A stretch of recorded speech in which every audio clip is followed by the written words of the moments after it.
देश के भविष्य प्रिय अनमोल विद्यार्थियों, आप सबको सादर नमस्कार।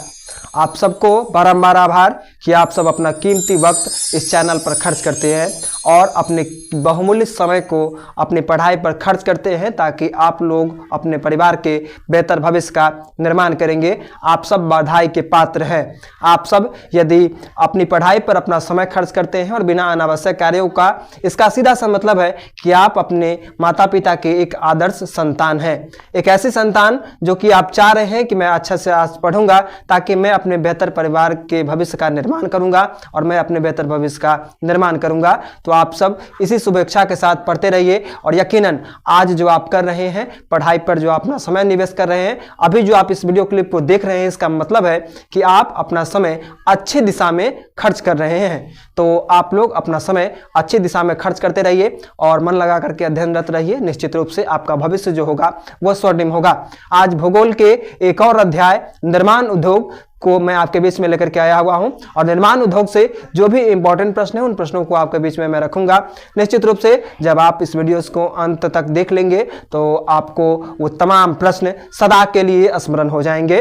तो इसी आशा और विश्वास के साथ आज का सेशन हम लोग आरंभ करते हैं और मैं उन प्रश्नों को आज जिक्र कर रहा हूं जो प्रश्न परीक्षा में पूछे जा चुके हैं। क्वेश्चन बैंक से मैं तमाम प्रश्नों को विगत वीडियोज में भी मैं दर्शाता रहा हूं और आज भी वही होगा जो प्रश्न परीक्षा में पूछे जा चुके हैं। उन्हीं प्रश्नों को मैं आपके बीच में लेकर के प्रेजेंट होता रहा हूं और आज भी वही क्रम जारी है। प्रथम प्रश्न है, स्वामित्व के आधार पर उद्योगों को साधारण वर्गीकृत करें। तो लिखेंगे स्वामित्व के आधार पर उद्योगों को 3 वर्गों में वर्गीकृत किया गया है। पहला है निजी क्षेत्र के उद्योग, दूसरा है सार्वजनिक क्षेत्र के उद्योग और तीसरा है संयुक्त क्षेत्र के उद्योग। निजी क्षेत्र के उद्योग क्या होता है? तो निजी क्षेत्र के उद्योग वैसे उद्योग जिसका स्वामित्व अर्थात जिसका अधिकार निजी होता है, प्राइवेट होता है ना। तो वैसे उद्योग को निजी क्षेत्र के उद्योग कहा जाता है। जैसे उदाहरण के रूप में आप लोग लिख सकते हैं टाटा उद्योग है ना, उसके बाद गोदरेज उद्योग, ये सब निजी उद्योग के उदाहरण हो गए। उसी प्रकार सार्वजनिक क्षेत्र के उद्योग कौन कौन होंगे? तो सार्वजनिक क्षेत्र के उद्योग वैसे उद्योग जिनका संचालन सरकार द्वारा अथवा सरकार द्वारा नियुक्त किसी व्यक्ति के द्वारा होता है, तो वैसे उद्योगों को सार्वजनिक उद्योग कहा जाता है। जैसे बोकारो लौह इस्पात उद्योग हो गया है ना। उसके पश्चात संयुक्त उद्योग। संयुक्त उद्योग किसे कहते हैं? तो लिखेंगे संयुक्त उद्योग वैसे उद्योग जिनका संचालन सरकार और निजी व्यक्ति दोनों के संयुक्त प्रयास से जो उद्योग होता है, वैसे उद्योग को संयुक्त क्षेत्र के उद्योग कहते हैं। जैसे महाराष्ट्र के कई ऐसे चीनी उद्योग हैं जो कि संयुक्त क्षेत्र के उद्योग के अंतर्गत आते हैं। तो इस प्रश्न का सटीक उत्तर इस प्रकार आप लोग लिख सकते हैं। इसके पश्चात अगला इंपॉर्टेंट प्रश्न है, उदारीकरण, निजीकरण और वैश्वीकरण से आप क्या समझते हैं? तीनों का उत्तर मैं आप लोगों को एक जगह बता देता हूं। हो सकता है कि आप लोगों को तीनों का अलग अलग परिभाषा पूछा जाए, है ना। उदारीकरण किसे कहते हैं, परिभाषित करें। वैश्वीकरण किसे कहते हैं, परिभाषित करें। निजीकरण किसे कहते हैं, परिभाषित करें। तो ऐसे ऐसे अलग अलग भी पूछ सकता है, मगर मैं आपको एक ही जगह पर मैं बता दे रहा हूं। आप लोग ध्यान से सुन लीजिए। प्रथमतः मैं आपको बता दूं वैश्वीकरण किसे कहते हैं। तो लिखेंगे विश्व की विभिन्न अर्थव्यवस्थाओं का एकीकरण अर्थात विश्व की विभिन्न अर्थव्यवस्थाओं में सामंजस्य स्थापित करना ही क्या कहलाता है? तो वैश्वीकरण कहलाता है ना। जैसे विश्व की विभिन्न अर्थव्यवस्थाओं का, इससे होता क्या है? तो इससे हर एक देश लाभान्वित होता है, हर एक देश आर्थिक रूप से क्या होता है? मजबूत होता है वैश्वीकरण प्रक्रिया के अंतर्गत।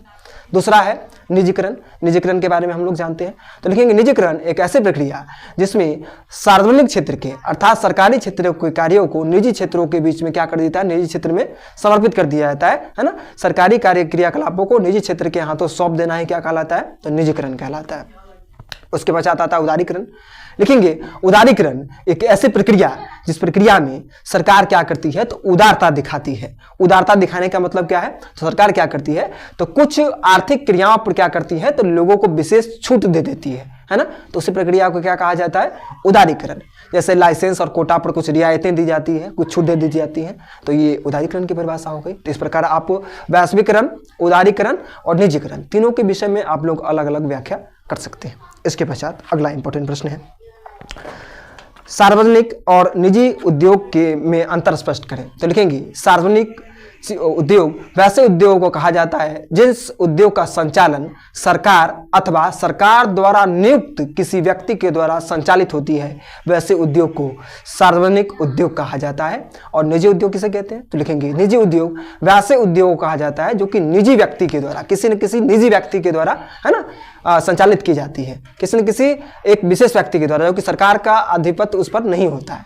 तो वैसे उद्योग किसे क्या कहते हैं? निजी उद्योग। जैसे हम लोग खुद के पैसों से यदि कोई उद्योग स्थापित करते हैं तो वो क्या कहलाएगा? निजी उद्योग कहलाएगा, है ना। वो हमारा प्राइवेट उद्योग होगा, है ना, उस पर हमारा ही अधिकार होगा। हम पूंजी लगाएंगे तो किसका अधिकार होगा? हमारा ही अधिकार होगा।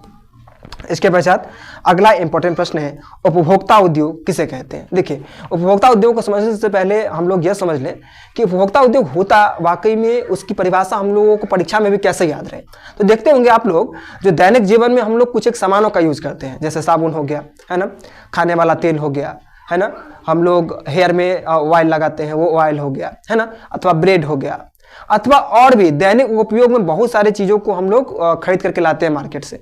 तो उन वस्तुओं का उत्पादन जो होता है वो जिस उद्योग के अंतर्गत होता है उसी उद्योग को उपभोक्ता उद्योग कहा जाता है ना।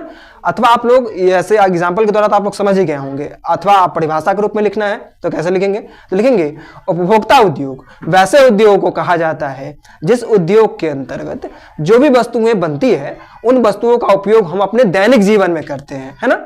तो हम लोग अपने दैनिक जीवन में जिन वस्तुओं का उपयोग करते हैं और वे वस्तुएं जिस उद्योग में निर्मित होती है उन्हीं उद्योगों को क्या कहा जाता है? तो उपभोक्ता उद्योग कहा जाता है। एग्जाम्पल के रूप में आप लिख सकते हैं खाने वाला तेल, है ना, हेयर में जो हम लोग अपने केसों में जो तेल लगाते हैं वो हो गया, है ना।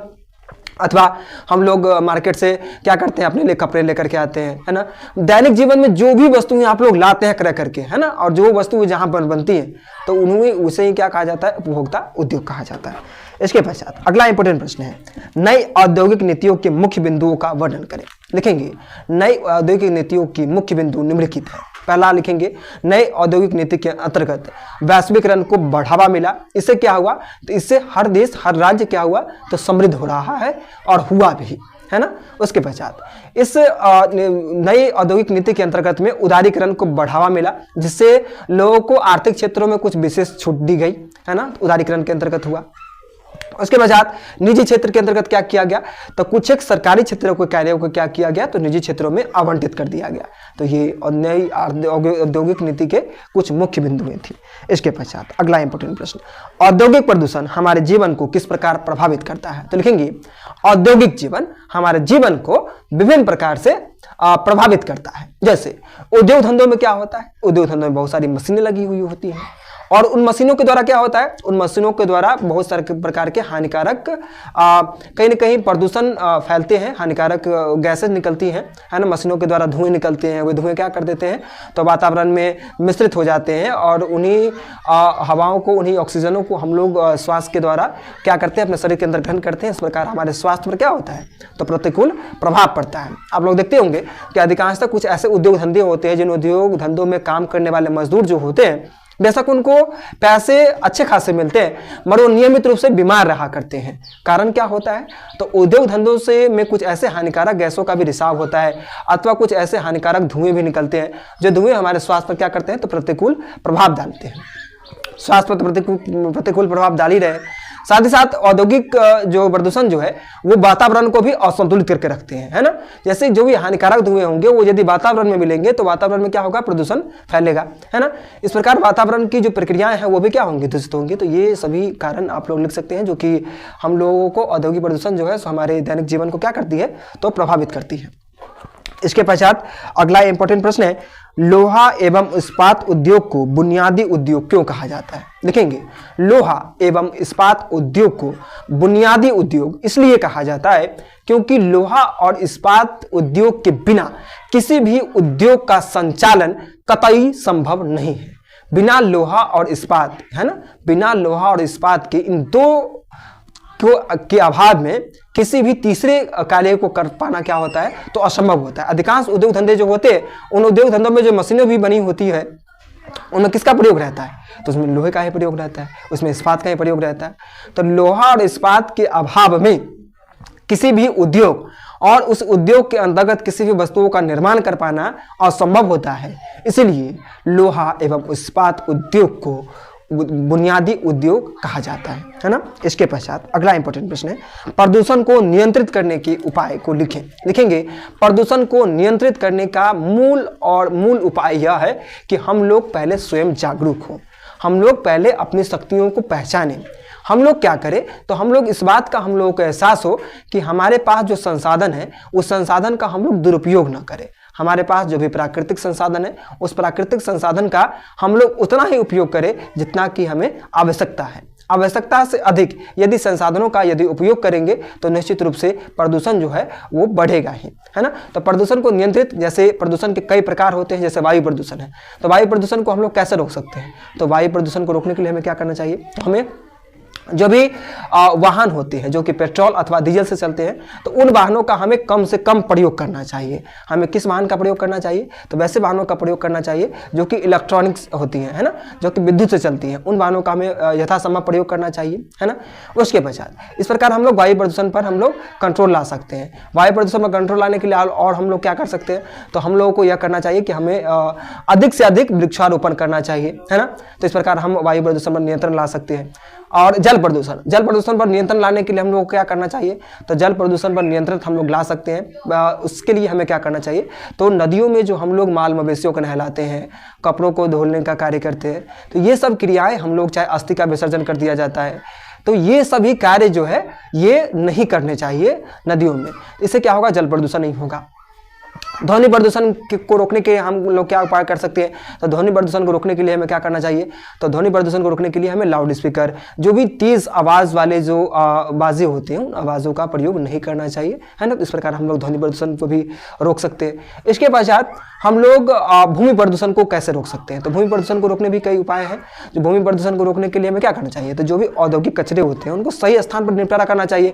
यूं ही पर कभी क्या कर दिया जाता है, यूं ही आग लगा दिया जाता है कहीं पर कचरों के ढेर को, तो इस प्रकार वातावरण क्या होते हैं, तो दूषित होते हैं। इस प्रकार आप लोग कार्य कर सकते हैं और इन सकारात्मक प्रयासों से निश्चित रूप से बेहतर किया जा सकता है और बेहतर की उम्मीद है। और इस पाठ से अब निर्माण उद्योग से जो भी इंपॉर्टेंट प्रश्न थे उन प्रश्नों को मैंने आपके बीच में रखा। आप सब मेहनत से अध्ययन जारी रखिए। मेहनत से अध्ययन जारी रखेंगे तो निश्चित रूप से कल जो परीक्षा परिणाम आपका आएगा वह आपको संतोष देगा और आपके माता पिता को एक बेहतर कल देगा। तो आने वाला साल जो है वो अब साल बदल रहा है।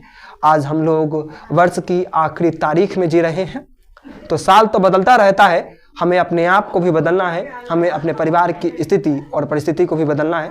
इसके लिए हमें कुछ बेहतर करना है। धन्यवाद।